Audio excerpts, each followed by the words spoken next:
Welcome to 5 Minutes with Robert Adams, where I share my findings from the Bible about the end time, and especially that which concerns the return of Jesus.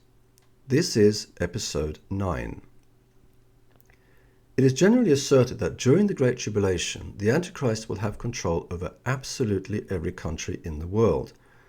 This assertion is based on the book of Revelation, where it says, "All the world marveled and followed the beast, and he was given authority over every tribe, people, language, and nation, and all who dwell on the earth will worship him." Now, if we compare these verses with other scripture references of a similar nature, we may arrive at another understanding. In the book of Daniel, the prophet Daniel said to Nebuchadnezzar, the king of Babylon, "You, O king, are the King of kings. The God of heaven has given you dominion and power and might and glory. In your hands he has placed mankind, and the beasts of the field and the birds of the air. Wherever they live, he has made you ruler over them all."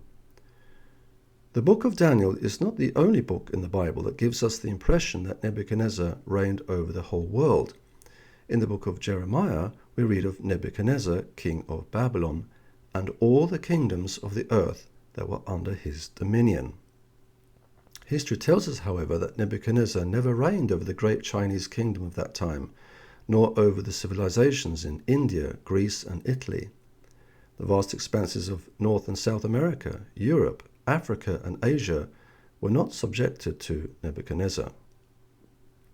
What then is meant by all the kingdoms of the earth and all people, wherever they live, in the passages about the king of Babylon?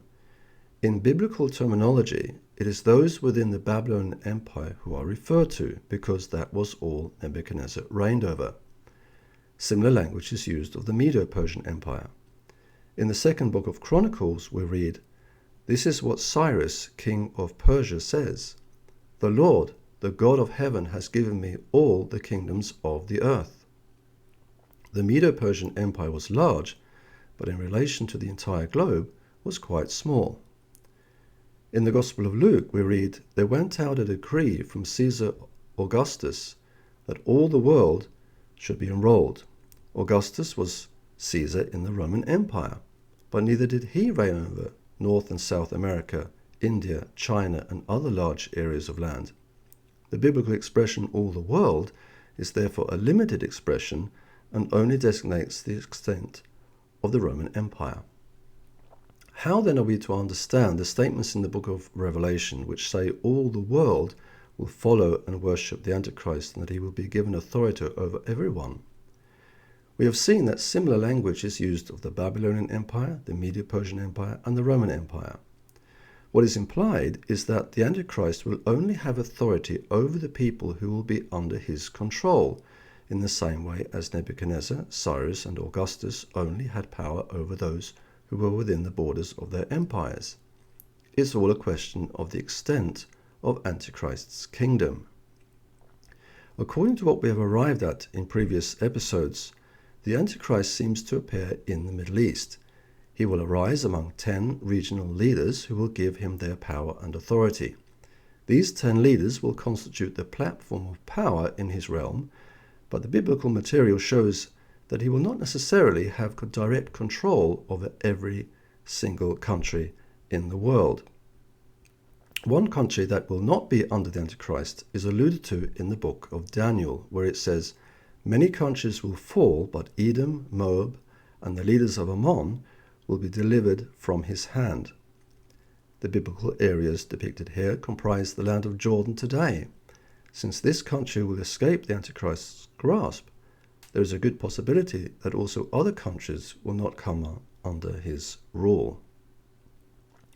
Even if the Antichrist's control is not totally global, he will have significant influence on the world. The book of Revelation tells us he will be aided by spirits of demons performing miraculous signs, and they go out to the kings of the whole world to gather them. The Antichrist will be able to influence state leaders in the world, but we are not told whether they will give their power and authority to him as the 10 rulers do.